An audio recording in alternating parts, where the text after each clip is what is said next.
Oh, praise to the Most High God. Tonight's topic is called Easter is of the Devil. Tonight's topic is called Easter is of the Devil. Okay, let's open up with the book of Acts. Acts chapter 12, verse 1. Let's start there. Acts 12, verse 1. The book of Acts, chapter 12, verse 1. Come on. Now about that time, Herod the king stretched forth his hands to vex certain of the church. So now it says, about that time, Herod the king, Herod. Who's Herod? Okay, who's Herod? Hold it. Give me the book of Luke chapter 1. Luke 1, verse 5. Luke 1 and 5. Okay. Luke chapter 1 and verse 5. Brother Haggai, I need you to get me the definition of Herod. Okay. Idumea. Get me the definition of Herod. Idumea in the Zondervan Bible Dictionary and send it out. Read that for me. Luke chapter 1, verse 5. Come on. There was in the days of Herod, the king of Judea, a certain priest named Zacharias, of the course of Abiah, and his wife was of the daughters of Aaron, and her name was Elizabeth. So now it says, there was in the days of Herod, the king of Judea. Herod, the king of Judea. Okay. So why was Herod the king of Judea? Why was Herod the king of Judea? Because during the time when Christ was born, with the time when Christ was going to be born, guess what? No king of Judah or Israel would be ruling in the land. That's why Herod was the king. And who set him up? Rome set him up. You understand? Give me that in 1 Maccabees chapter 8, verse 13. 1 Maccabees 8, verse 1. Let's start there. 8, verse 1, then we're going to jump. 1 Maccabees chapter 8. Let me know when you got it. Okay. Sir. Okay. 1 Maccabees 8, verse 1. Read that. 1 Maccabees chapter 8, verse 1. Come Now on. Judas had heard of the fame of the Romans, that they were mighty and valiant men, and such as would lovingly accept all that joined themselves unto them, and make a league of enmity with all that came unto them. So now, at this time, Rome was coming into power. You understand? Rome was coming into power. So when they came into power, they set people up. Jump down to verse 13. Watch this. 1 Maccabees chapter 8, verse 13. Also Read. that whom they would help to a kingdom, those reign, and whom again they It says, would. those that they help to a kingdom, they rule. And also, whom they would help to a kingdom, those reign. So whoever Rome set up, they were in power. Nobody was set up in Rome if Rome didn't have a say so, including our forefathers, the scribes and Pharisees. They were set up by Rome, including Edomites. They also were set up by Rome. You understand? So now, guess what? Rome set up their own, and they set up the coons of our people that were pushing everything that Rome was pushing upon us. So here it says, and also that whom they would help to a kingdom, those reign. Herod was one of them. Herod was set up by Rome. Okay, come on. And whom again they displace. Finally, that they were greatly exalted. So now let's go back to Luke 1 and 5. Okay, read Luke chapter 1, verse 5. Luke chapter 1, verse 5. Come on. There was in the days of Herod, the king of Judea, a certain priest named Zacharias, of the course of Abiah, and his wife was of the daughters of Aaron, and her name was Elizabeth. Okay, so now Herod was the king of Judea. Who set Herod up? Rome set Herod up. You understand? They set him up. So now what I want to show you is, brother, hey guys, send me the picture. Okay, so let's see. Who's Herod? Okay, let's find out who Herod is. Let me share my screen real quick. 1 second. Okay, here we go. Let's see who Herod is. Who was Herod? Okay. Okay, so read Luke chapter 1, verse 5 again for me. Because remember, Rome set Herod up. You understand? As the king of Judea. Now let's see who Herod is. Read that. Read Luke chapter 1, verse 5 again. Luke chapter 1, verse 5. Come on. There was in the days of Herod, the king of Judea, a certain priest named Zacharias, of the course of Abiah, and his wife was of the daughters of Aaron, and her name was Elizabeth. So Herod was the king of Judea. Let's see who Herod was. So now you're going to read that. Read that what you see there. This is from the Zondervan Compact Bible Dictionary. What page you reading from? Page 224.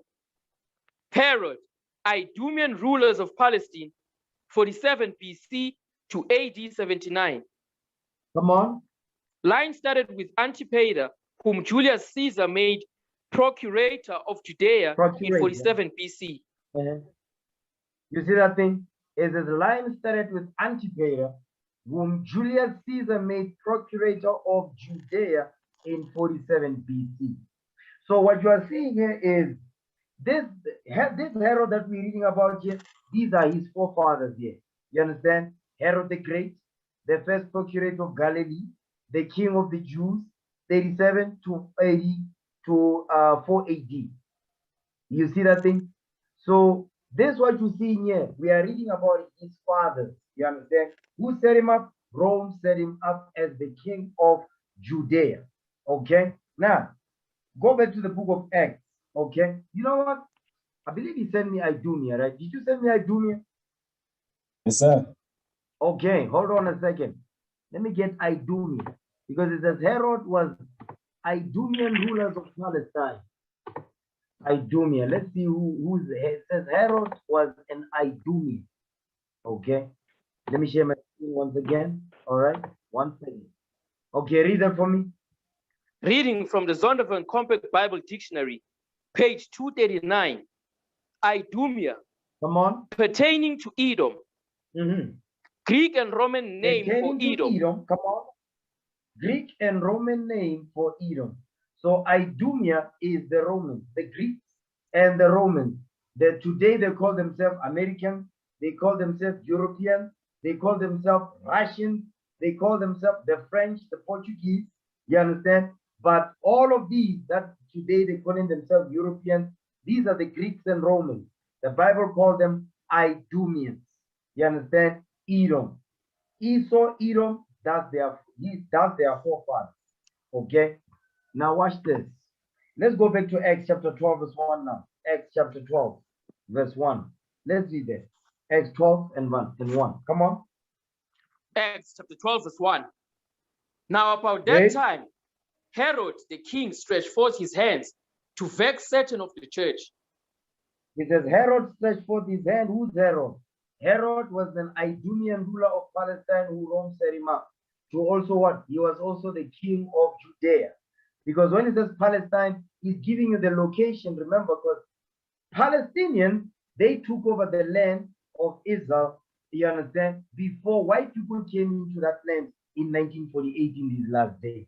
You understand? So he's making reference to the land of Jerusalem, the land of Israel. So read that again, verse 1. Acts chapter 12, verse 1.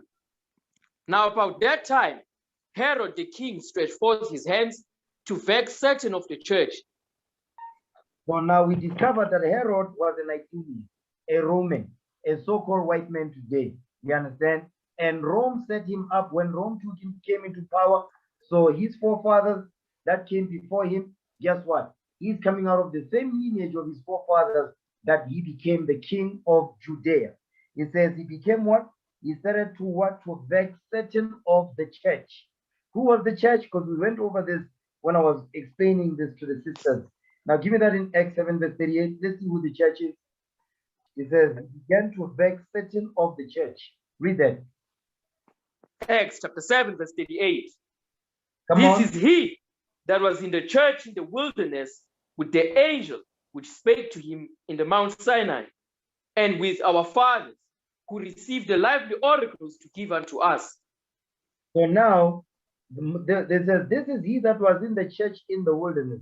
Who was in the wilderness with Moses? You understand? Who was in the wilderness with Moses? Read verse 37 so we understand. Come on.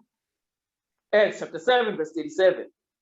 This is that Moses, which said unto the children of Israel, a prophet shall the Lord your God raise up unto you of your brethren, like unto me, him shall ye hear. So he's prophesying about Christ. He's quoting Deuteronomy chapter 18, verse 15 and 18. So it says, this is that Moses which said unto the children of Israel. Jump down to verse 38. He's going to tell you who the children of Israel are in verse 38. Come on.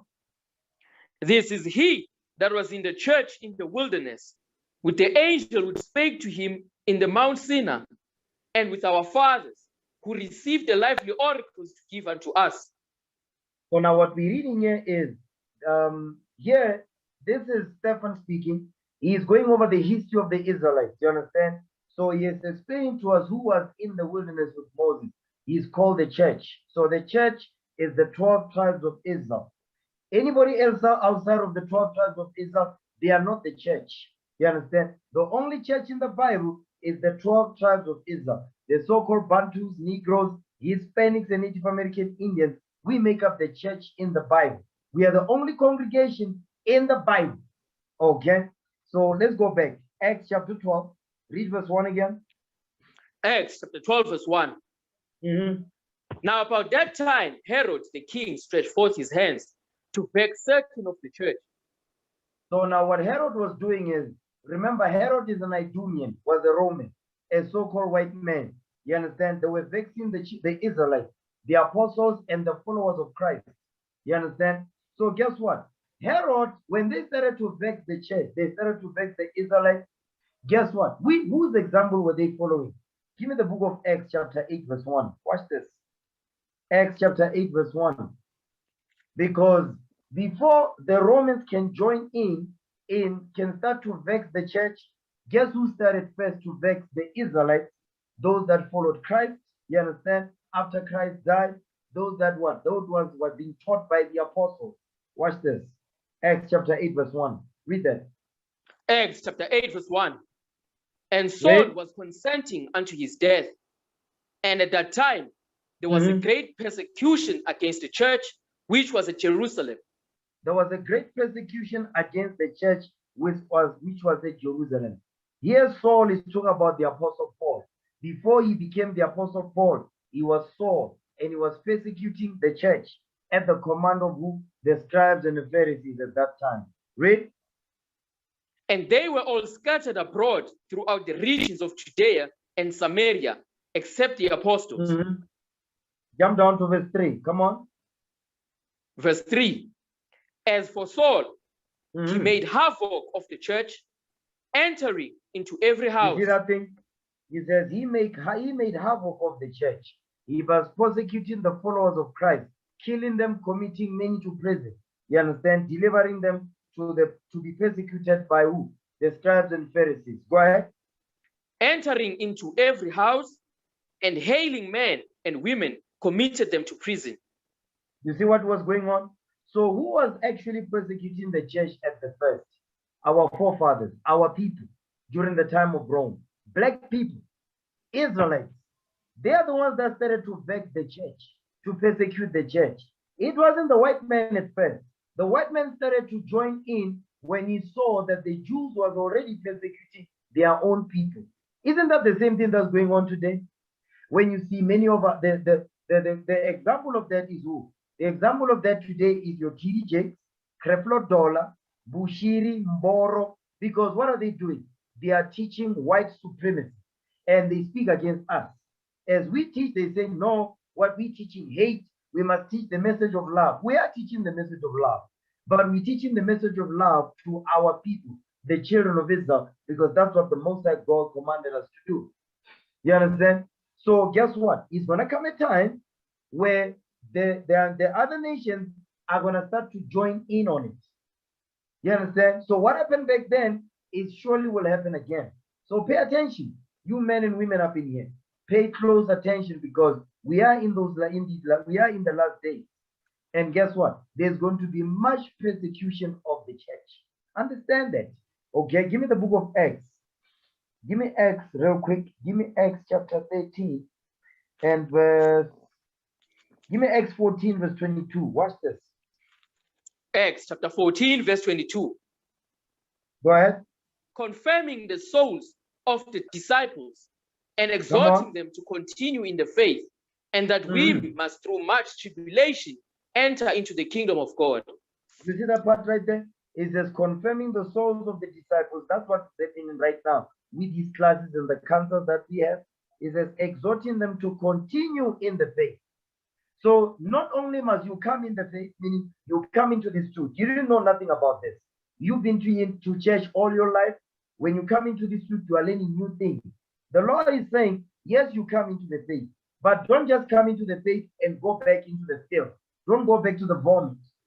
It says you must continue in the faith, meaning continue to keep the laws of God. Continue to celebrate Passover, not Easter. Continue to celebrate the Feast of Tabernacles, the Feast of Dedication, the memorial of blowing of trumpets, and so on and so forth. It says we must continue in the faith of Christ. Read. That we must, through much tribulation, enter into the kingdom of God. We must, through much tribulation, enter into the kingdom of God. Meaning what? It's not going to be easy. The kingdom is not going to be given to us on a silver platter. That's what we need to understand. There's going to be a lot of persecution. There's going to be a lot of, many of our people, they are going to betray us. Understand that. It happened back then, it will happen today in these last days. Understand that thing. So that's why I want you, brothers and sisters, to be rooted in this Bible, to study, to apply, to attend the class. Take notes. Study when you're by yourself. Go over the class based on the notes that you took in class. You understand? Listen to the classes that we put online. You know, convert them to MP3. Go to SoundCloud, because we have an account on SoundCloud where you can download the classes in MP3. You listen to them when you go to work, when you come back from work. While you are at work, if you are able to listen to music and so forth. Why? You want to make sure that you stay in the spirit. Because we are in the last days.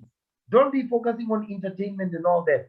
You understand? You are not watching. You're not preparing yourself for the distraction that comes. We must prepare ourselves. Okay? Go back to Acts chapter 12 now. Acts 12. Read verse 1 again. Acts chapter 12, verse 1. Now about that time, Herod the king stretched forth his hands to vex certain of the church. To vex certain of the church. So Herod joined in because before that in Acts 8, who was doing it? Saul, before he was the Apostle Paul, and many of the Israelites that were what? That were working with the scribes and Pharisees to what? To kill, to commit to prison many of the followers of Christ. You understand? Go ahead. And he killed James, the brother of John, with the sword. You see that thing? He started to kill the Apostle James. He killed the Apostle James, the brother of who? The brother of, he says he killed the brother of John with the sword. He was one of the top apostles. Okay, come on. And because he saw it pleased the Jews. You see that part right there? Because he saw that it pleased the Jews. Because remember, those that hated Christ, those that hated Christ's teaching, and those that hated the apostles that followed Christ, guess what? They were pleased when the true followers of Christ were being killed. It happened back then, it will happen today. Already, you see, already seeing black Christians, they are already doing what? They are already making documentary to go against this truth. You understand? They're already doing that. They call them apologetics. You understand? Apologetics meaning what? They teach their doctrine they teach is to apologize. It's an apologetic type of doctrine that they teach so that they don't make the oppressor uncomfortable. Agri Christianity is designed not to make the oppressor uncomfortable. Christianity is designed to push white supremacy. So when we teach the Bible according to the way it's written, they say we teach hate. You see that thing? That's why it says it pleased the Jews. When Herod saw that it pleased the Jews when he was killing their followers of Christ and so forth, it says the Jews was pleased with that. Today is going to be some of your mothers, your fathers, you understand? Because now your fathers or your mothers, your uncles, they're going to turn on you because you're coming into this truth. Oh no, you're about that Bible now. You about that life. Oh please, you don't celebrate Easter. Ah, come on, what is wrong with you? That's how it starts. Before you know it, they're gonna want you to be separated from them. Some of you, you're gonna be kicked out of your houses by your own mother, by your own father, by your own auntie, and say, I don't want to hear that Bible stuff. It's going to happen. Understand that thing. Okay, read that again, verse 3. Acts chapter 12, verse 3. Go ahead. And because he saw it pleased the Jews, he proceeded further to take Peter also. Then were the days of unleavened bread. So he proceeded to take the apostle Peter, because the apostle Peter was the head apostle.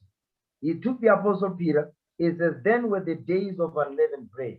Because guess what? We were observing the feast of unleavened bread. Let's read about that, the feast of unleavened bread. Give me the book of Leviticus, the 23rd chapter. Leviticus 23, okay. Leviticus 23, let's start at verse 4. Leviticus chapter 23, verse 4. Come on. These are the feasts of the Lord. These are the feasts of the Lord. Leviticus, the 23rd chapter, goes into God's high holy days that he ordained for us to observe. And when you read the whole chapter, you're not going to find Easter. You're not going to find Good Friday. You're not going to find Ash Wednesday. You're not going to find Christmas, no birthdays, Mother's Day, Father's Day, Valentine's Day. You're not going to find none of that garbage up in here. The Most High God is giving us the ceremonial laws, what to celebrate in the land of our captivity, even when we go back to our land. Read that again, verse 4. Leviticus chapter 23, verse 4. These are the feasts of the Lord, even holy convocations, which ye shall proclaim in their seasons. We shall proclaim them in their proper seasons. You understand? Watch this. Read on. In the 14th day of the first month at even is the Lord's Passover. Read that again, verse 5. Leviticus chapter 23, verse 5. In the 14th day of the first month at even is the Lord's Passover. He says, in the 14th day of the first month at even is the Lord's Passover. Okay, go ahead. Watch this. And on the 15th day of the same month is the feast of unleavened bread unto the Lord. 7 days you must eat unleavened bread. Leviticus 23, read verse 5 and 6. The book of Leviticus, chapter 23, verse 5. In the 14th day of the first month at even is the Lord's Passover. And on the 15th day of the same month is the feast of unleavened bread unto the Lord. 7 days you must eat unleavened bread. So now what we're reading here says what? It says, and on the 15th day of the same month is the feast of unleavened bread unto the Lord. 7 days you must eat unleavened bread. This what we're reading right here. This is the second high holiday that God gave us. The Passover is the second high holiday that God gave us. You understand? So now I just want to unpack this a little bit. It says, in the 14th day of the first month at even is the Lord's Passover. Because I know some of you are new. You don't know how we count the days, how we count the days of the month, how we know is the first day of the month. Give me the book of Deuteronomy chapter 16, verse 1. Deuteronomy 16 and verse 1. The Passover happens on the first month of the year. The beginning of the year, the first month of the year. Guess what? On the 14th day, that's when we observe the feast of the Passover. But we need to understand the feast of how do we tell the beginning of the months? Okay? Deuteronomy 16, verse 1. The book of Deuteronomy, chapter 16, verse 1. Observe the month of Abib. Come on. And keep the Passover unto the Lord thy God. For in the month of Abib, the Lord thy God brought thee forth out of Egypt by night. So now the month of Abib, that's when we observe the feast of the Passover. Abib. So Abib is the name that was given to the month, the first month of the year. The first month of the year during the time when we came out of, after we came out of Egypt, long after we came out of Egypt.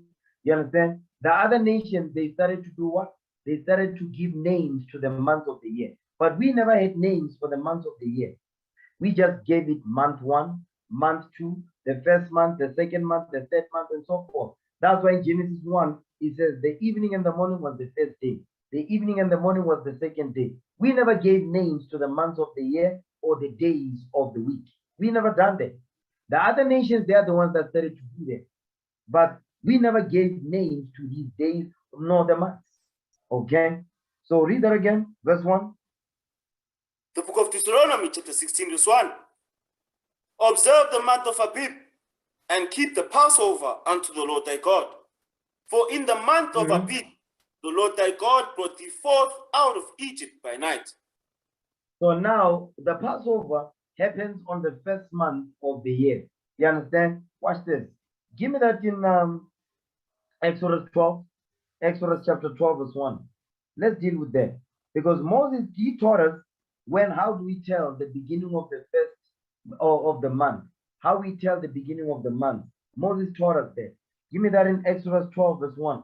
We're going to read down. Come on. The book of Exodus, chapter 12, verse 1. Read. And the Lord spake unto Moses and Aaron in the land of Egypt, saying, This month shall be unto you the beginning of months. Come on. It shall be the first month of the year to you. Speak ye unto all the congregation of Israel. This month, hold on. Verse 2 again, verse 2 again. The book of Exodus, chapter 12, verse 2. This month shall be unto you the beginning of months. It shall be the first month of the year to you. It says, this month shall be unto you the beginning of months. It shall be the first month of the year to you. So Moses was looking at what? Give me that in Ecclesiasticus in the Apocrypha chapter 43. It says, this month shall be unto you the beginning of months. Okay? Read that. Sirach chapter 43. Read verse 8. Start with 7.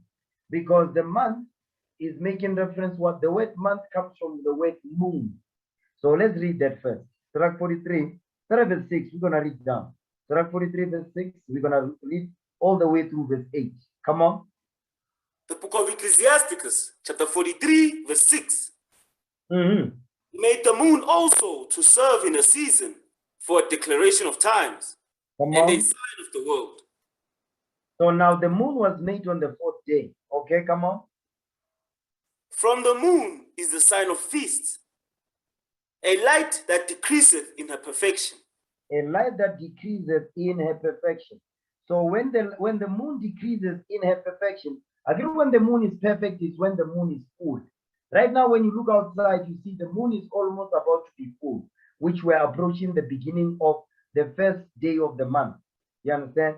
So now it says, from the moon is the sign of feast, because we use the moon to calculate our high holidays when we observe the feast days that the Lord gave unto us.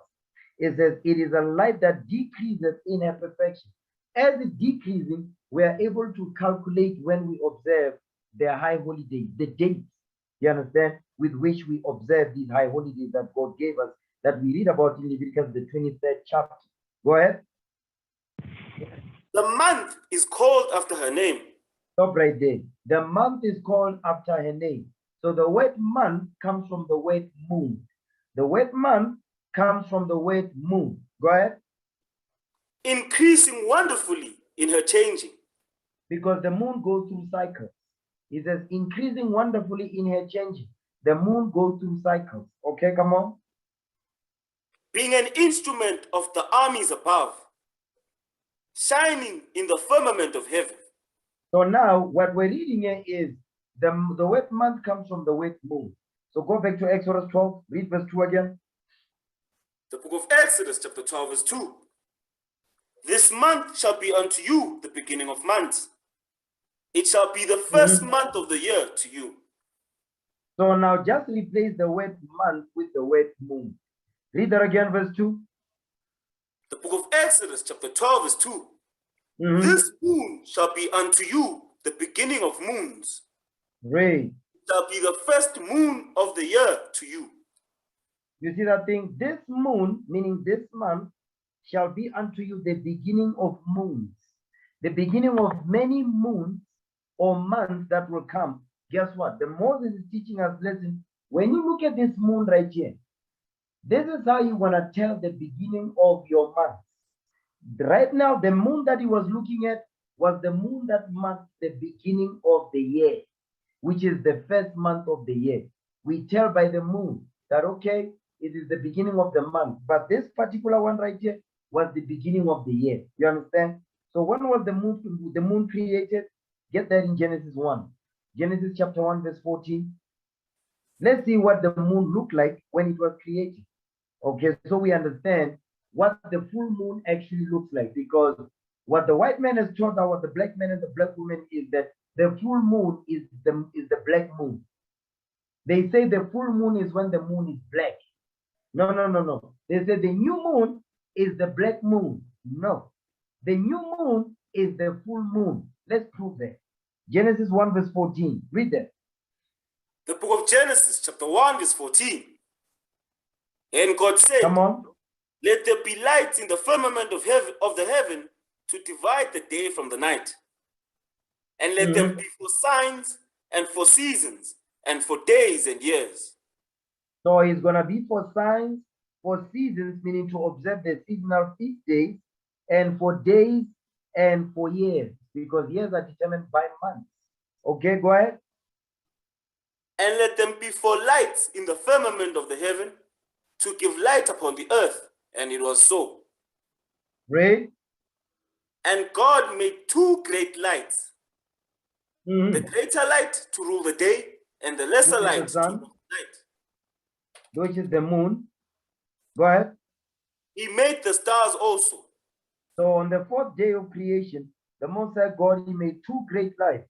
The greater light to rule the day, which is the sun, and the lesser light to rule the night, which is the moon. He says he made the stars also. So now, what we understand is that this is when the moon was, this is the day when the moon was created, the fourth day of creation. This is when the moon was new. Because it was not new and it was black. He says what? Let them be for light in the firmament of heaven to give light upon the earth, and it was so. He says he made two great lights. You see that thing? So the moon, the day when the moon was created, it was full, which is the day it was new. It was a full moon. You understand? So go back to Exodus 12 now, verse 2 again. So we understand what Moses was teaching us. Read it. The book of Exodus, chapter 12, verse 2. This month shall be unto you the beginning of months. It shall be the first month of the year to you. So Moses was looking at the full moon and pointing at it. He says, you Israelites, look at this moon right here. You see this moon that is full right here? This will mark, this will tell you, this now how you tell the beginning of your months. And this particular moon that we're looking at marks the beginning of the year, because that's when we came. That's when we're gonna come. That's the month that we were gonna come out of Egypt. You understand? Because we're still in Egypt during this time. So Moses is telling us, listen, what the moon that you see outside, you understand, it's full right there. This marks the beginning of your months. And this particular moon marks the beginning of your year, which is the first month or the first moon of the year. In Deuteronomy 16, the name was given to that first month of the year called Abib. You understand? Not January, no. So, Brother Haggai, get the definition of Abib in the Zondervan Compact Bible Dictionary, so we know when Abib is. Okay, Abib. So let's get that real quick, so we understand that. Because I know there's some new people up in here, so they must learn and understand. Take notes. Okay, take notes. Understand that. So the reason why we're going over this is so you can understand when the Passover takes place, so that next time you'll know how to observe it. We do have a calendar on our website where you can know the feast days that are coming up. So go to the website, go to the High Holy Days calendar. You'll see all the feast days that are upcoming, so you can prepare yourself. You understand? Okay. So, Brother Haggai, send that thing to me. Sir. Okay. So now go back to Leviticus 23. Read verse 5 and 6 again. The book of Leviticus, chapter 23, verse 5. In the 14th day of the first month at even is the Lord's Passover. It says the 14th day of the first month at even is the Lord's Passover. Okay. So now what we need to understand is that, remember, the full moon marks the first month, the first day of the month, meaning the first of the month. When you see a full moon outside, then guess what? Is the first month, is the first day of the month. is the first day of the month. Now, from the full moon, we're going to count how many days? We count 14 days. From the day the moon is full, we count 14 days. You understand? That's how we count. So the 14th day, like you see now, the people, our people are going to be celebrating Easter. They say it's on the 14th, and now around the 14th, 15th, and all that. They are using the black moon. They are not using the full moon calendar. You understand? They are not using the full moon according to the Bible. They're just counting using Esau's calendar because Esau doesn't use the moon. We use the moon. We use the full moon according to what God commanded us. That's how we arrived on the 14th day based on what the Most High God commanded us, according to the cycle of the moon.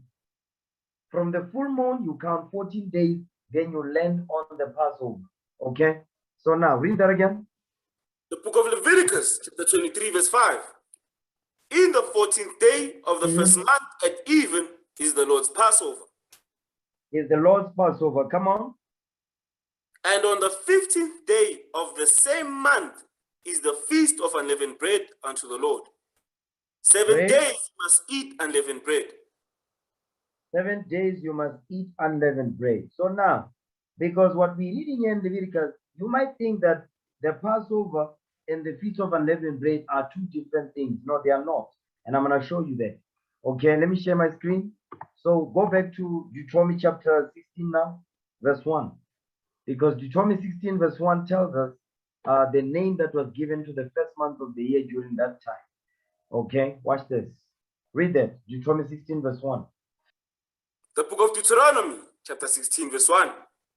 Read. Observe the month of Abib and keep the Passover unto the Lord thy God.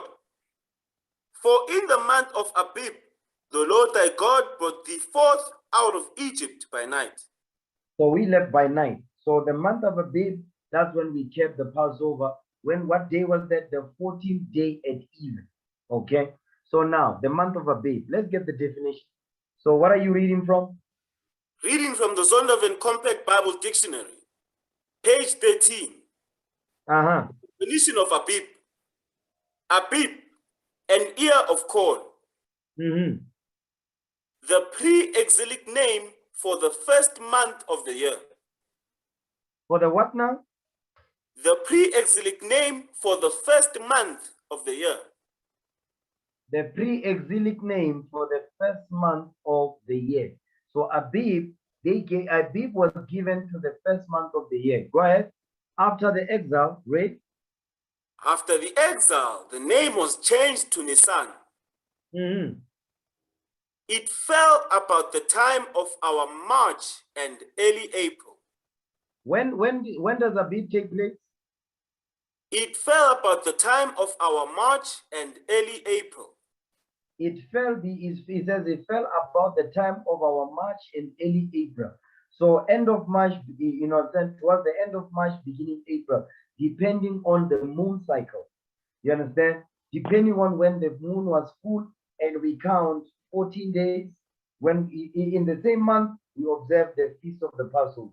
You understand? So right now, we are in the first month of the year. The first month of the year is not January. No.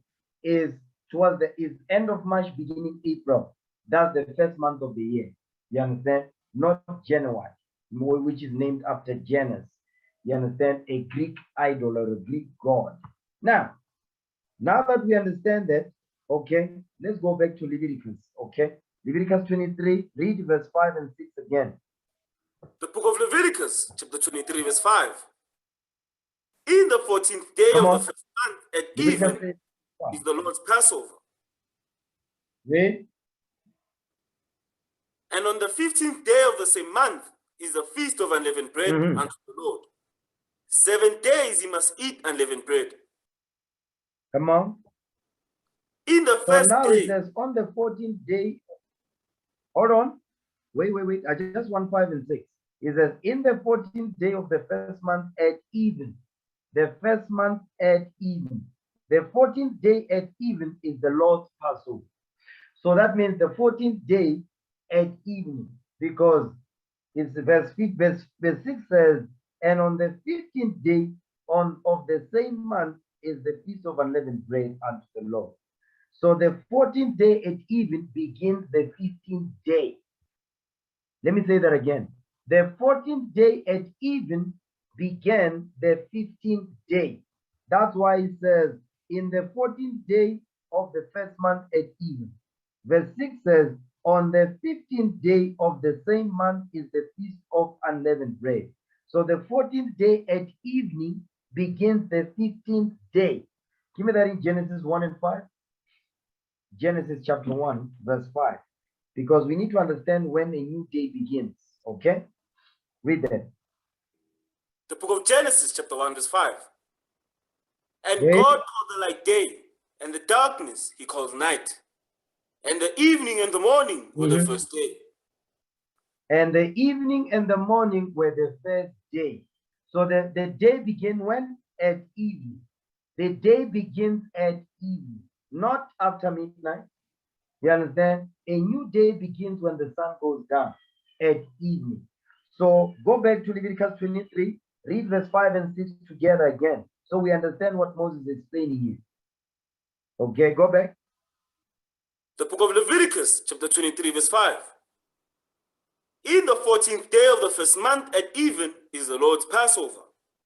And on the 15th day of the same month is the feast of unleavened bread unto the Lord. 7 days he must eat unleavened bread. You see that thing? So what Moses is telling us is that the 14th day is even begins the 15th day according to Genesis 1 and 5, how we count the days. You understand?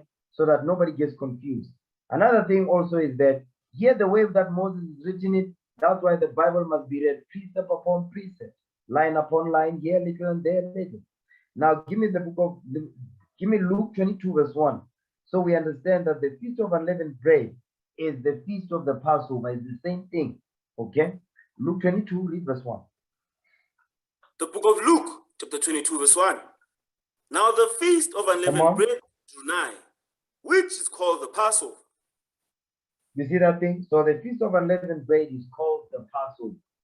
So that's what we observe. You understand? We observe the feast of the Passover or the feast of unleavened bread. So what we just read in Acts 12, because I know some of you forgot already. We were in the book of Acts, chapter 12, verse 3. You understand?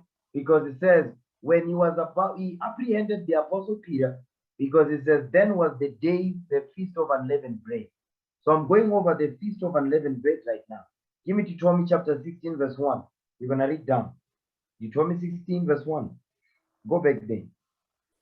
The book of Deuteronomy, chapter 16, verse 1. Come on. Observe the month of Abib, and keep the Passover unto the Lord thy God. For in the month of Abib, the Lord thy God brought thee forth out of Egypt by night. Thou shalt therefore sacrifice the Passover unto the Lord thy God, of the flock and the herd, in the place which the Lord shall choose to place his name there. Go ahead. Thou shalt eat no leavened bread with it.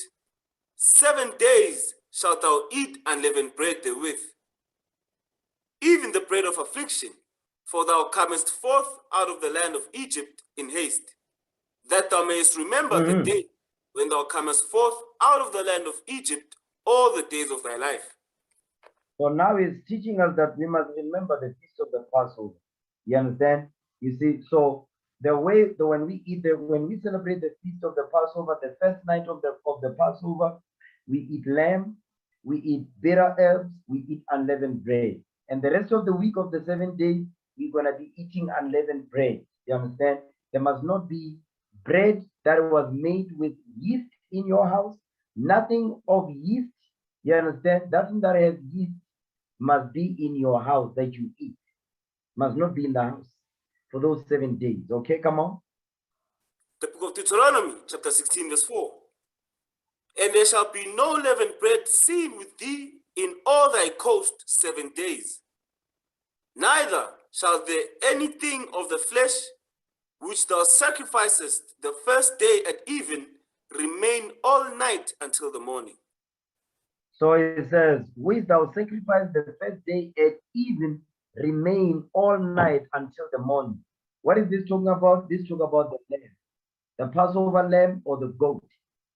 The Passover lamb or the goat must what? The first night, the night of the Passover, the meat must be finished. There must not be left anything, you understand, until the morning. So that by the time the sun goes up, no, there must not be meat left. Everything must be eaten, meaning in terms of meat. There must not be meat left. You understand? That's the law. Okay, and that's how we observe it on every year. Now, watch this. So I just explained to you the Feast of Unleavened Bread. Okay, get Exodus 12. So let's get that. Let's get some more on that. The Feast of Unleavened Bread, because our people know how to celebrate Easter. They have no idea how to celebrate the Feast of the Passover. That's why we're going over it now. Exodus 12. Okay, Exodus chapter 12, verse 1. We're going to read it down. Come on. The book of Exodus, chapter 12, verse 1. And the Lord spake unto Moses and Aaron in the land of Egypt, saying, This month shall be unto you the beginning of months. It shall be the first month of the year to you. Read. Speak ye unto all the congregation of Israel, saying, In the 10th day of this month they shall take to them every man a lamb, according to the house of their fathers, a lamb for an house. Stop right there. It says, in the 10th day of this month, they shall take to every man a lamb, according to the house of their fathers, a lamb for an house. So guess what? Remember, the first day of the month, that's when the moon is full. Then you count up to 10 days. On the 10th day, it says what? You must prepare the lamb or the goat. You must put it in your house. That's the same thing we did. You understand? So guess what? What happens next? Go ahead. That lamb must be in the house on the 10th day. Then on the 14th day, we kill the Passover, meaning the lamb or the goat. Okay, come on. And if the household be too little for the lamb, let him and his neighbor next unto his house take it according to the number of the souls. Every man according to his eating shall make your count for the lamb. Wait. Your lamb shall be without blemish, a male of the first year. Ye shall take it out from the sheep or from the goats. So now the Passover meat can either be goat or lamb, not chicken, not boerewors, no. Not ham, not Vienna, no. Not Lucky Star, no. Lamb or goat. You understand? Don't bring scope on that day. Read that verse again. Verse 5. The book of Exodus, chapter 12, verse 5. Your lamb shall be without blemish, a male of the first year. Ye shall take it out from the sheep or from the goats. You shall take it from the sheep or from the goat. Not Easter eggs, not a bunny rabbit, not chocolate that is shaped in, not a chocolate that is shaped into a bunny rabbit either. You understand? Not mashwam that they buy good shoko and they say Easter eggs. And, you don't see Easter eggs here. It says lamb or goat. Okay, go ahead. And ye shall keep it up until the 14th day of the same month, and the whole assembly of the congregation of Israel shall kill it in the evening. You see that thing? So then on the 14th day, he says you shall kill it. The 14th day at even, meaning at night, which begins the 15th day, it says you shall kill the Passover, the lamb or the goat. And the Lord is going to tell you how to prepare it. He's going to tell you how to cook it. Watch this. Read on. And they shall take of the blood and strike it on the two side posts and on the upper doorpost of the houses, wherein they shall eat it. Read. And they shall eat the flesh in that night, roast with fire, and unleavened bread, and with bitter herbs they shall eat it. You see, the Most High God, verse 8, is letting you know how you must eat, how we must prepare the meat. He says, what? You shall eat the flesh in that night. It says, roast with fire, meaning you must fry it. You must put it on the grill outside. We fry. Okay? It says what? It says you must roast with fire and eat with unleavened bread, meaning bread without yeast, and with bitter herbs. not lettuce. Lettuce is not bitter. Okay? Cucumber is not bitter. You must get something like coriander. You must get something like mint. You understand? You must get these bitter herbs. The Lord says, get bitter herbs. So that when you eat it, your face can be screwed up. You understand? To remember the bitter bondage that we experienced in Egypt for 400 years. Read the verse again, verse 8. The book of Exodus, chapter 12, verse 8. And they shall eat the flesh in that night, roast with fire, and unleavened bread, and with bitter herbs they shall eat it. Go ahead. Eat not of it raw, nor sodden at all with water, but roast with fire, his head and with his legs, and with the pertinence thereof. You see that thing? So the Most High God is telling you, roast it with fire. He's mentioning it twice. It says, don't cook it with water. Roast it with fire. Read verse 10. And he shall let nothing of it remain until the morning. Meaning the lamb. The Passover lamb or goat must not be, there must no meat be left in the morning when the sun goes out, there must not be meat remaining. Everything must be eaten. Okay, go ahead. And that which remaineth of it until the morning, ye shall burn with fire. You see that thing? You don't eat that. Go ahead, verse 11. And thus shall ye eat it, with your loins girded, your shoes on your feet, and your staff in your hand. And ye shall eat it in haste. It is the Lord's Passover. No, it's the Lord, it's Easter, it's Easter. It is the Lord's Passover. No, Good Friday. It is the Lord's Passover. It is the Lord's Passover. So you're not going to find where the Most High God says, celebrate Easter, Ash Wednesday, or Good Friday, or Resurrection Sunday. You will never find it in the Bible because that's not biblical. You understand? There's no biblical. Now, let's go back. Let's go back to the book of Acts. Acts chapter 12. Read verse 3 again, because that's where we were. Acts 12 verse 3. Read that. The book of Acts, chapter 12, verse 3. Come And on. because he saw it pleased the Jews, he proceeded further to take Peter also. Then were the days of unleavened bread. Then were the days of unleavened bread. So we're observing the feast of unleavened bread during this time when Herod was persecuting the church. You understand? And guess what? He was persecuting the church, but he was following the examples of our forefathers that was killing the followers of Christ. You see that thing? Go ahead. Verse 4. And when he had apprehended him, he put him in prison and delivered him to 4 quaternions of soldiers to keep him. Quaternions. It says he delivered him to 4 quaternions of soldiers to keep him. A quaternion is talking about a set of 4. A set of 4 soldiers to what? To keep him. Read that again, verse 4. The book of Acts, chapter 12, verse 4.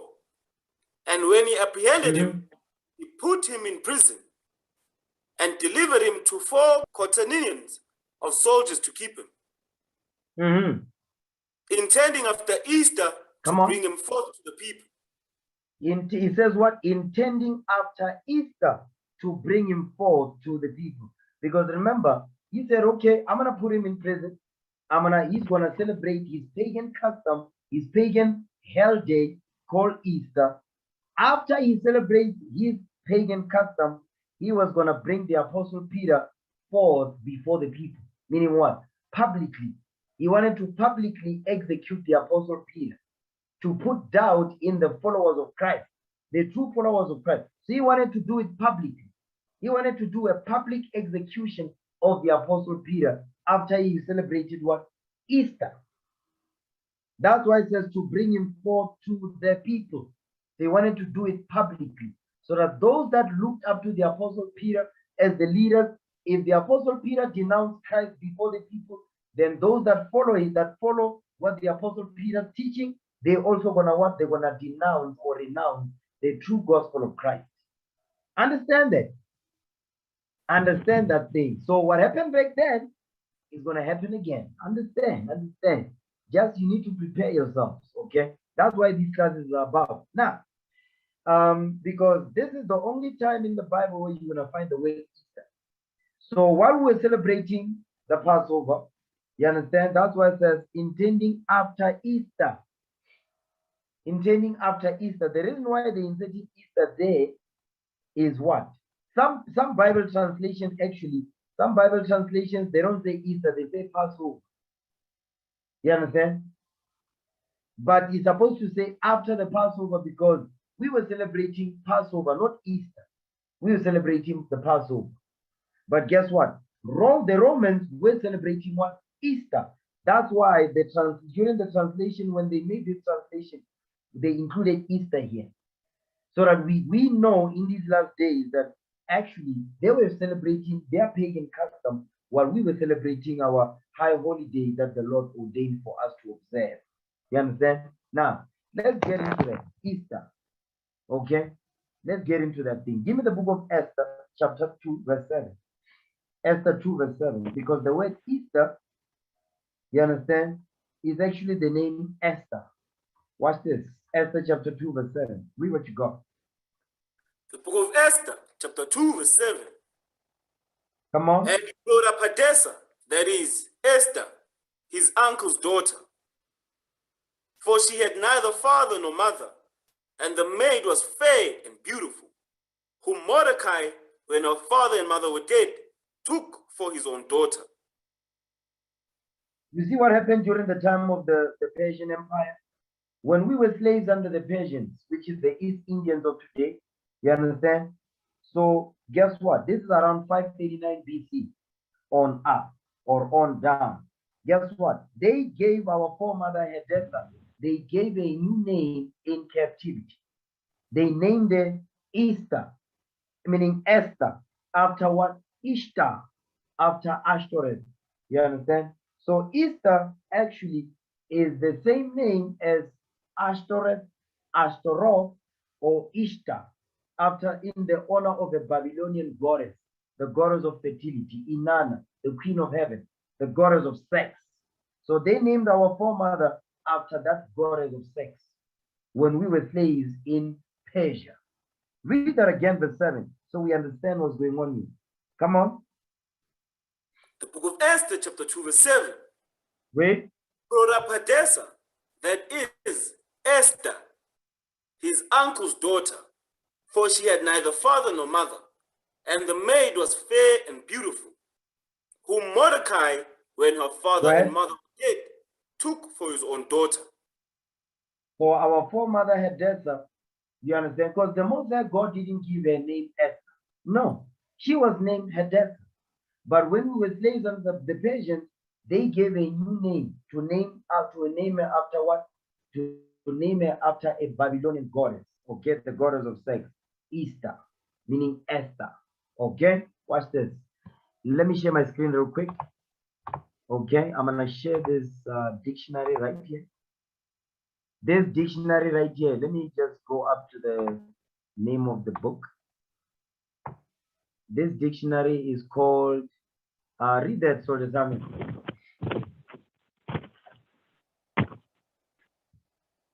Reading from Vine's complete expository dictionary of Old and New Testament words. You see that thing? Of Old and New Testament words. Who's the author? Read. By W.E. Vine. By W.E. Vine. By W.E. Vine. When was it published? Published in 1940. It was published in 1940.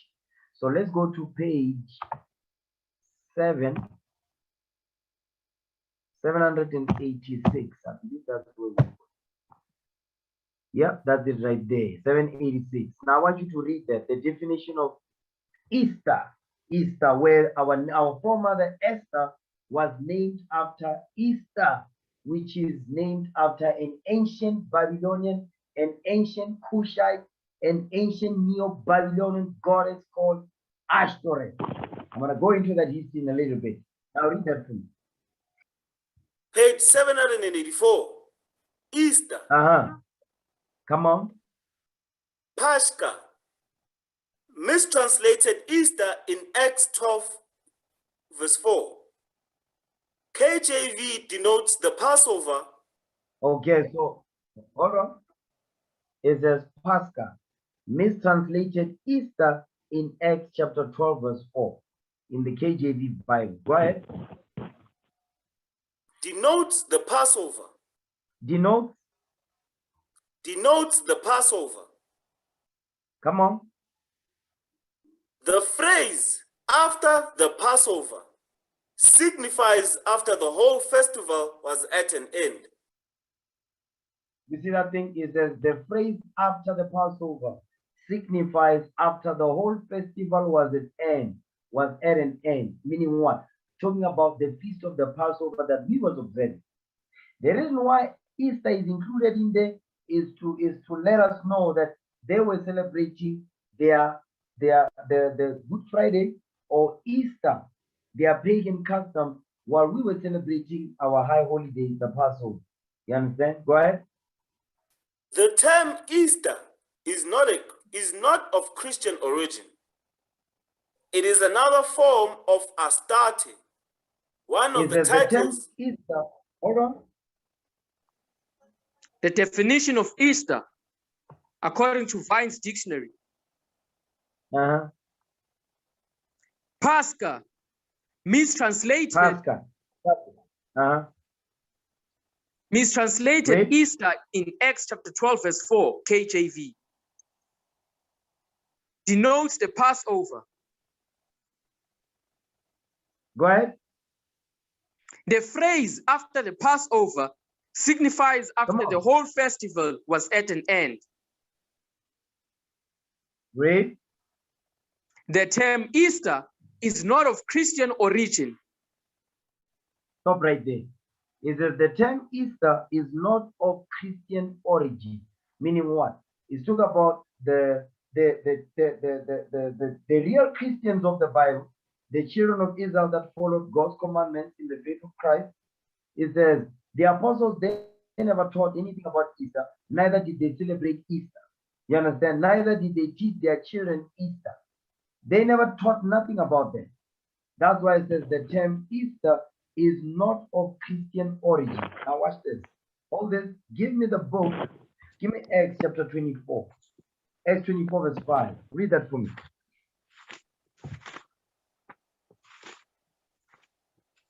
Acts chapter 24 verse 5.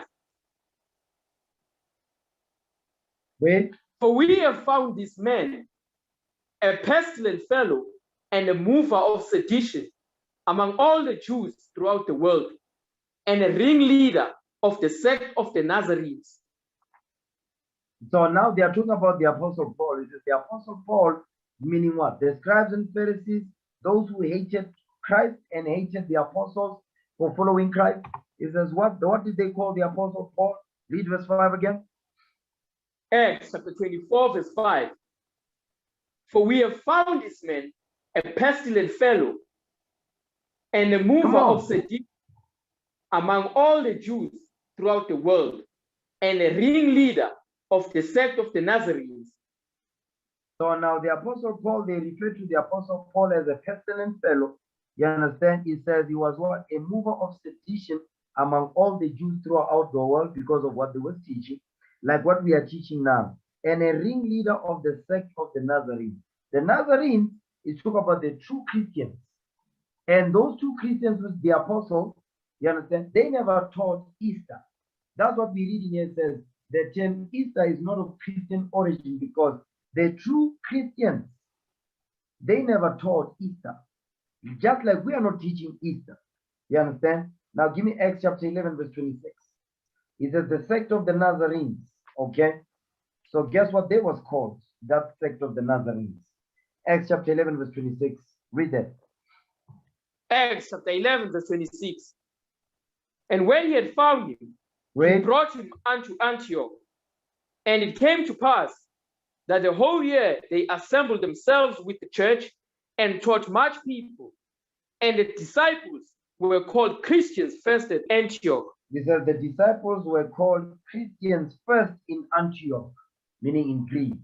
So guess what? That sect of the Nazarenes, they were called Christians, okay? So they never taught Easter, our forefathers, just like we are not teaching Easter. The so-called Christians in the Christian church, that worship white Jesus, those are not the true Christians of the Bible. Our people. You understand? Those are just wicked Negroes that are following pagan customs. Okay, let's go back to the dictionary now. The term Easter, read that part again. The term Easter is not of Christian origin. Go ahead. It is another form of Astarte, Come on. one of the titles of the Chaldean goddess, the Queen of Heaven. You see that thing? It says it is another form of Astarte, one of the titles of the Chaldean goddess, the Queen of Heaven. So guess what? So the term Easter, which is our foremother was named after, Easter meaning Ishtar or Astarte. Guess what? It says one of the titles of the Chaldean goddess, the Queen of Heaven. So our foremother Esther, our foremother Hadassah was named after the Queen of Heaven, Astarte or Ishtar, which is today called Easter. But it's all going back to what? It's all going back to Babylonian goddess, Ishtar, the Queen of Heaven. You understand? So now, watch this. Give me the book of 1 Samuel chapter 7 verse 3. Okay. Let's see, in ancient times, what was Easter or Astarte? What was she called? You understand? Easter, Astarte. What was she called in ancient times? Give me that in 1 Samuel 7 verse 3. Okay, we read this all the time. So let's read it. 1 Samuel chapter 7 verse 3. Go ahead. And Samuel spake unto all the house of Israel, saying, if you do return unto the Lord with all your hearts, then put away the strange gods and Ashtaroth from among you. And what? And Ashtaroth from among you. And Ashtoreth from among you. So Ashtoreth is a strange god. So the Lord says we must put Ashtoreth from among us. Okay, come on. And prepare your hearts unto the Lord, and serve him only, and he will deliver you out of the hand of the Philistines. Go ahead. Then the children of Israel did put away Balaam and Ashtaroth, and served the Lord only. You see that thing? Is that then the children of Israel did put away Balaam and Ashtoreth and served the Lord only, because we wasn't serving the Lord even. We were serving these wicked demonic idols of these the Canaanites and the Philistines. Ashtoreth. You understand? Ashtoreth is Astarte.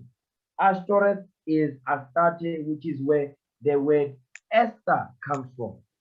Our foremother Esther was named after Ashtoreth. Give me that in 1 Samuel chapter 12 now, verse 10. 1 Samuel 12, verse 10. Read that. 1 Samuel chapter 12, verse 10. Come on. And they cried unto the Lord and said, we have sinned, because we have forsaken the Lord and have served Balaam and Ashtaroth. But now deliver us out of the hand of our enemies, and we will serve thee. You see that thing? So now it says, guess what? We were still doing the same mistake. We still doing the same thing we just read in 1 Samuel 7. It says, and have served Balaam, which is Baal, which goes back to Nimrod, and Ashtoreth, which goes back to Semiramis, the Queen of Heaven. You understand? It says what? But now deliver us out of the hand of our enemies, and we will serve you. So guess what? We was worshiping Ashtoreth and Baal. But the focus here is now is Ashtoreth, because we are what? We are approaching this demonic hell day called Easter or Good Friday or Ash Wednesday, which has nothing to do with the Christ, has nothing to do with the Bible. So what we're reading here is what? Is what our forefathers was worshiping during that time. And Astarte or Esther or Ishtar, we were calling it what? Ashtoreth. Now, let's get the definition in the Zondervan Complex Bible Dictionary. Okay, Ashtoreth, Ashtaroth. Let's get that real quick. Watch this. Now I'm gonna show you something this day. Okay. Yep, that's it right there. This is in the Zondervan Complex Bible Dictionary. Let me share that. Ashtoreth. Keep that name in mind. Keep that name in mind. Okay. Read that. Reading from Zondervan Complex Bible Dictionary, page 59. Read that one right there. This one. Ashtaroth, Astarte. What? Ashtaroth, Astarte. It says Ashtaroth, Astarte. Isn't that what we just read in Vine's Bible Dictionary? Read that part again. Can you see the Vine's Bible Dictionary? Can you see it? It says the term Easter. Read that. Vine's Bible Dictionary. The term Easter is not of Christian origin. It is another form of Astarte. You see that thing? It is another form of Astarte. Who's Astarte? Ashtaroth. Astarte is Ashtaroth. Okay, come on. One of the titles of the Chaldean goddess, the Queen of Heaven. You see that thing? One of the titles of the Chaldean goddess, the Queen of Heaven. Okay, now let's go back. Let's go back. Read that part again. Ashtaroth in the Zondervan now, Compact Bible Dictionary. Read that Ashtaroth again. Reading from Zondervan Compact Bible Dictionary. Ashtaroth. Wait. Astarte.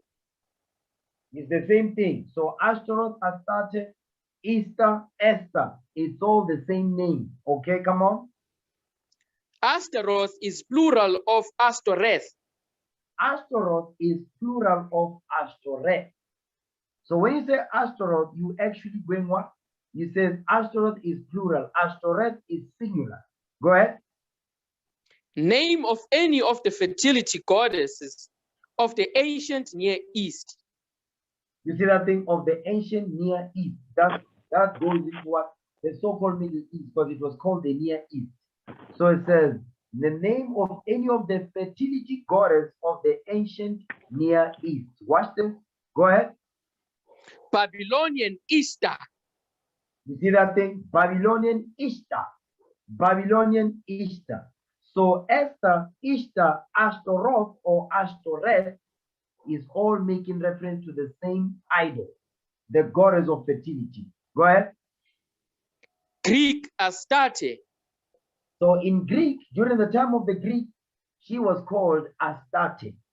During the time of the Persians, she was called Esther or Ishtar. You see that thing? Okay, come on. In Canaan, a consort of El, Baal. You see that thing? It says in Canaan, a consort of El or Baal. Guess what? Baal is Balaam, which goes back to Nimrod. It all goes back to Genesis 10, when Nimrod slept with his own mother and Tammuz was born, which is called the pagan Messiah. Okay? So that's the story for another day. But now, jump down to Ashtoreth now. Let's read Ashtoreth. Okay? Read that. Ashtoreth. Ashtoreth, a goddess of the Canaanites, worshipped all along the sea coast from Ras Shamra, Ugarit, southward through Phoenicia and Philistia. You see that thing? Phoenicia and Philistia, that's the Philistines. Because guess what? Ashtoreth goes all the way back to who? Goes all the way back to Nimrod, Ham. The Hamites, they worship this. So the empires that came after the fall of the first empire of Nimrod, guess what? They just adopted the pagan customs of Nimrod, and they just started to give Nimrod new names. They started to give Nimrod's wife or mother a new name, Semiramis, during the time of Nimrod. And guess what? During the time of the Assyrians, the Babylonians, the Persians, the Greeks, they gave a new name, Easter, Astarte, Ashtaroth, Ashtoreth, Esther. You see that thing? It's all the same demon. Okay. Now I want you to jump down to this right here. Read that.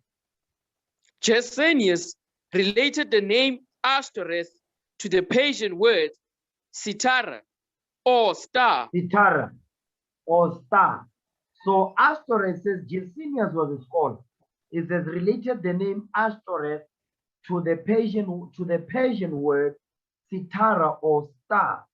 So Ashtoreth or Ishtar or Astarte actually means star. It's a star. Read that part again, Gesenius. Gesenius related the name Ashtoreth to the Persian word Sitara or star and connects it with Venus, the goddess of love. You see that thing? Is that connected with Venus, the goddess of love. is a star. You understand? Because they said in the pagan rites, they say when Semiramis died, which is the Nimrod's mother, and you were also his wife, it says when she died, she flew and conquered the moon. She's the moon goddess. You understand? So now, I want you to see that. That's it right there. That's black devil. Read that. Ivory carrying from Nimrod. Read that. Ivory carrying from Nimrod of the women at the window, possibly the goddess Ashtoreth or Astarte. You see that thing? Possibly the goddess Ashtoreth or Astarte. So Ashtoreth, Astarte, Ishtar is all the same thing. It all goes back to what? To when we're reading in 1 Samuel. Where do they get it from? They get it from what? The time of Nimrod. That's why it says Astarte is always consort with who? Baal, which is Nimrod. Okay? Now watch this. Now I'm going to show you something. Give me Jeremiah 44 verse 15. You know what? Let me go back to the dictionary. Let's finish that up. Let me go back there because there's something I want to explain in there. Pay close attention. So go back. It says what? Vine's dictionary. The term Easter, come on. Reading from Vine's dictionary, the term Easter is not of Christian origin. It is another form of Astarte, one of the titles of the Chaldean goddess, the Queen of Heaven. You see that thing? One of the titles of the Chaldean goddess, the Queen of Heaven. So during the time of Babylon, they gave a new name, the Queen of Heaven. You see that thing? The Queen of Heaven. Let's read that in the Bible. Give me Jeremiah 44 verse 15. Jeremiah chapter 44 verse 15. Read that for me. Jeremiah chapter 44 verse 15. Come on.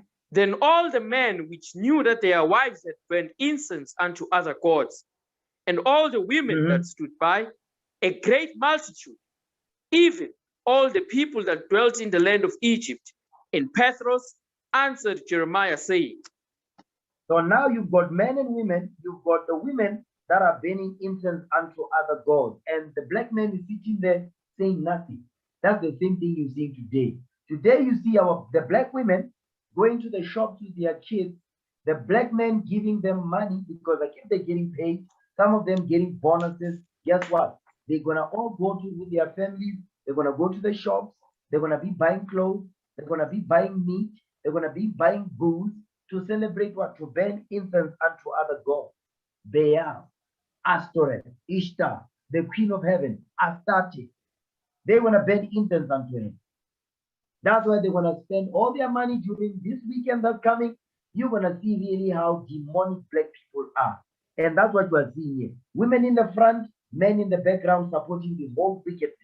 That's what we're reading here. This is during the time of Babylon, when Jeremiah was in Egypt. Read the verse again, verse 15. Come on. Jeremiah chapter 44, verse 15.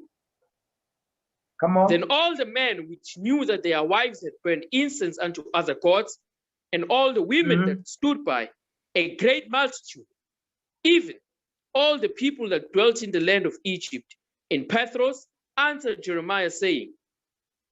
So Jeremiah was in Egypt because there were our forefathers that were, when Babylon came and took over, many of our forefathers, some of them, they fled into Egypt.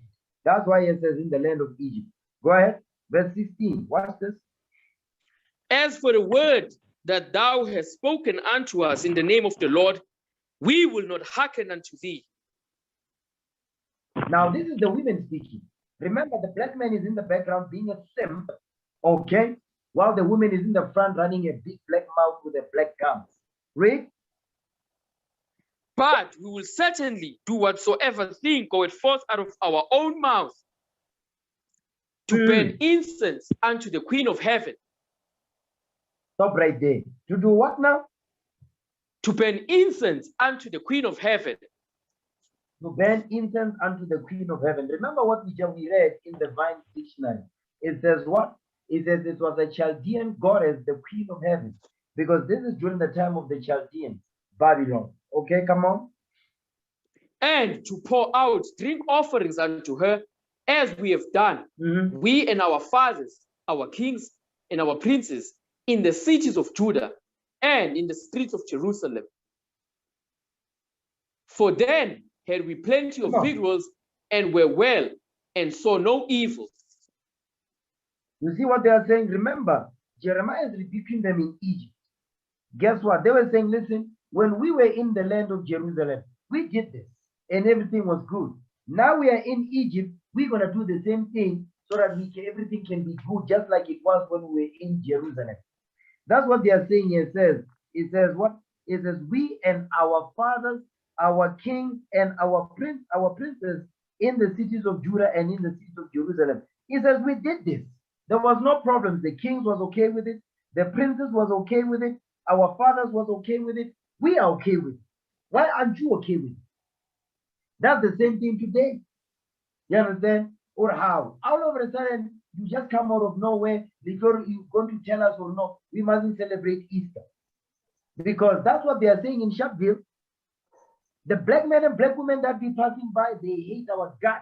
Whenever we read the Bible, don't celebrate Easter. You see the black men be jumping up like a popcorn, defending the black woman, going into the shop to buy a bunny rabbit. Yeah, that's what's going on this day. Okay, what happened back then is happening this day. The Bible is a true book. Keep going. But since we left off to burn incense to the Queen of Heaven and to pour Stop drink right there. offerings. Hold on. It said, but since we left off to burn incense to the Queen of Heaven, you know how they burn incense to the Queen of Heaven? They do their brides. Because I saw them today. Some of them, they are stocking up on booze.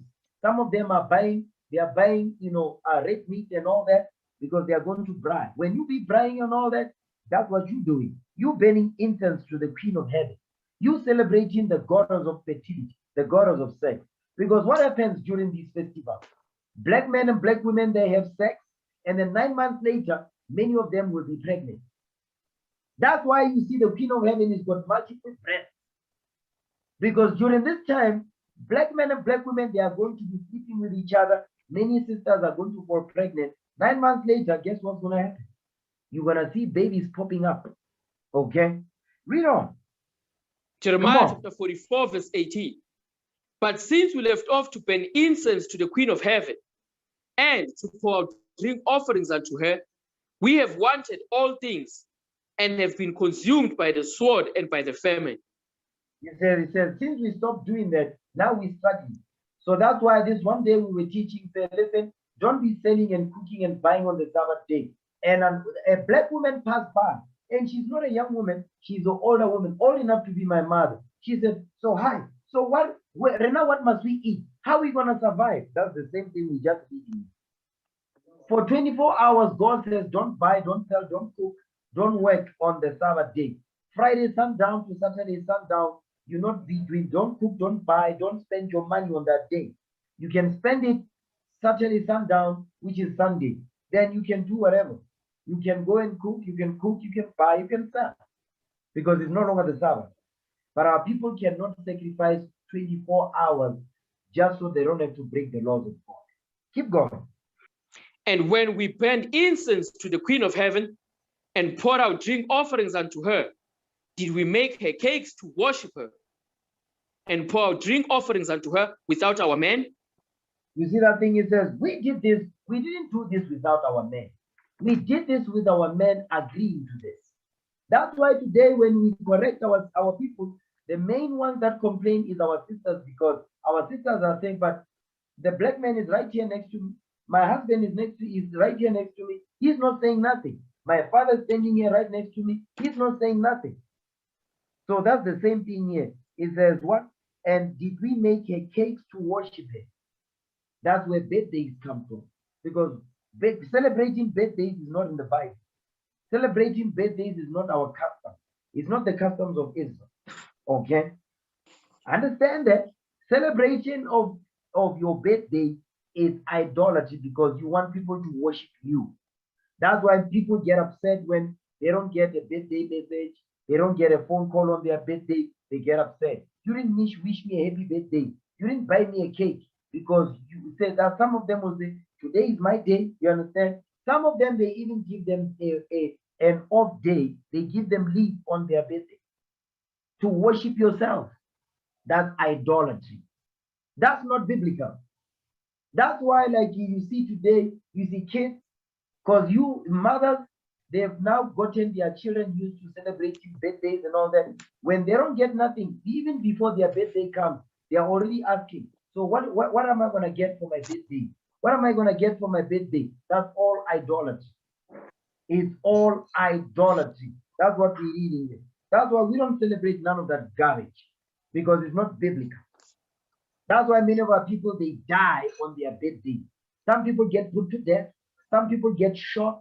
Some people get stabbed and all of that. Guess what? The Most High God is judging them, because that's not in the Bible. Now, let's go back to the article. I've said enough. Let's go back to the article. Let's read that thing again. Now read it. It says what? The term Easter, because I want to drill this thing into your head. Read it. Reading from Vine's dictionary, the term Come Easter on. is not of Christian origin. It is another form of Astarte, one of the titles of the Chaldean goddess, the Queen of Heaven. Now read that highlighted part. But was not instituted by Christ. It says the festival of Pascha. Read that part right there. The festival of Pascha, held by Christians in post-apocalyptic times, was a continuation of the Jewish feast. It says the festival of Pascha, held by Christians in post-apostolic times, meaning after the apostles, it says what? Was a continuation of the Jewish feast. So guess what? That means they started to adopt pagan customs into the Christian faith, the true Christian faith, the true teachings of Christ. Okay, go ahead. But was not instituted by Christ. You see that thing? So Easter was not instituted by Christ. Easter is a man-made tradition. Now give me Colossians 2 verse 8. It says it wasn't instituted by Christ. So who instituted it? The Romans, the so-called white men. They're the ones that instituted it in these last days, because they got it from ancient civilization, that when they enslaved us, they pushed that garbage on us. Okay? Read that for me. Colossians 2 verse 8. Colossians chapter 2 verse 8. Read. Beware, lest any man spoil you through philosophy and vain deceit, after the tradition of men, after the rudiments of the world, after the tradition of men. So Pascha or Easter, guess what? That's the tradition of men. Because it says post-apostolic times, it says was a continuation of the Jewish feast. Don't worry about the name Jewish there. Okay? They just adding those things to make it seem like it's talking about those white bastards in our land. It's not talking about them. Keep going. After the tradition of men, after the rudiments of the world, and not after Christ. You see that thing? That's why I said it was not instituted by Christ, because it's after the tradition of men. This Pascha or Easter, that's a tradition of men, after the rudiments of the world. What are the rudiments of the world? Have sex. I'm going to show you the rudiments of the world. Give me First Timothy. Give me First John. I'm going to show you the rudiments of the world right here. Watch this. First John chapter 2. Read verse 15. I'm going to show you the rudiments of the world. First John chapter 2 verse 15. Come on. Love not the world, neither the things that are in the world. If any man love the world, the love of the Father is not in him. You see that thing? It says, don't love the world.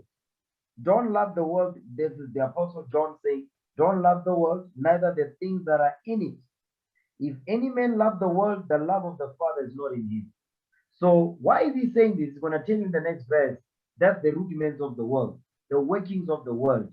Whatever the world says do is always against the laws of God. Watch this. Next verse. Come on. For all that is in the world, the lust of the flesh. The lust of the flesh. The lust of the flesh. That's the rudiments of the world. Because the world teaches, if it feels good, do it. You want to be a lesbian? You can do it. You want to be gay? You can do it. You want to celebrate the devil? You can do it. You want to celebrate Easter, which is celebrating the devil? You can do it. That's the lust of the flesh. You understand? You want to have sex with any man that you meet? You want to have sex with any woman? Guess what? That's the lust of the flesh. That's the rudiments of the world. You wanna pleasure yourself with equipment and all that. That's the rudiments of the world. Read on. And the lust of the eyes. The lust of the eyes. You look at a woman, you want to have sex. You look at a man, you want to have sex. That's the lust of the eyes. Read. I'm just giving that as an example because that's the thing that's going to be happening when Easter takes place. That's what's going to happen. Black women are going to be walking around half naked. Guess what are they looking for? They are looking for a man. They are looking for a man to have sex with. Some of them are going to have orgies. Some of them are going to have threesomes. That's what's going to happen on that day because what? They are celebrating the goddess of sex, the goddess of fertility, the goddess of sexual immorality, Astarte, Ishtar. Go ahead. And the pride of life. Going against the laws of God, read. Is not of the Father, but is of the world. That thing is not of the Father, but is of the world.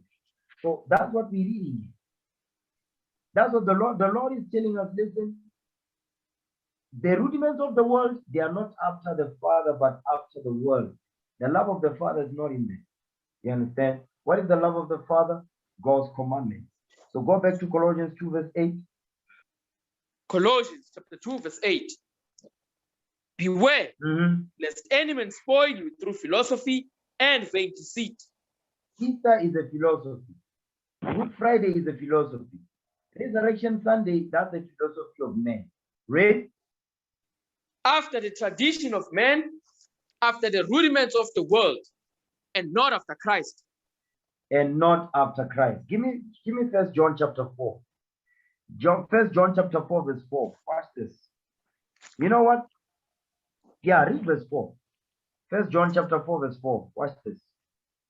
1 John chapter 4, verse 4. Ye are of God, little children, and have overcome them, because greater is he that is in you than he that is in the world. So greater is he that is in us. Who's in us? Jesus the Christ, the black Messiah, than he that is in the world, because Satan is the one that's ruling this earth. Read on. They are of the world. Therefore speak they of the world, and the world heareth them. You see that thing? That's the rudiments of the world. It says they are of the world. Meaning our people that are celebrating Easter, Good Friday, Ash Wednesday, Resurrection Sunday, they are of the world. So it says, therefore speak they of the world. That's why they speak about birthdays. They speak about Easter, Good Friday, Ash Wednesday, Resurrection Sunday. That's why they speak of the world. Go ahead. And the world does what? And the world heareth them. And the world heareth them. The world will hear them because guess what? They speak in the things of the world, not the things of the Most High. They speak the things of the world. Watch this. Read. Okay, 1 John chapter 4, read verse 6. 1 John chapter 4, verse 6. We are of God. He that knoweth God heareth us. He that is not of God heareth not us. It says, they that are not of God, they are not going to hear you because you be coming with the Bible. They want to be saying, listen, me, I want to celebrate Easter. Me, I want to go and celebrate this lie because I'm drunk in it. That's why it says, ye that is not of God heareth not us. They're not going to hear you what you say because they are not of God. All this, give me John 4, give me John 8. They are not of God. He's going to tell you who they are of. John chapter 8. Read verse 47 for me. Because you coming with the Bible, you understand? That's why it says they are not going to hear you.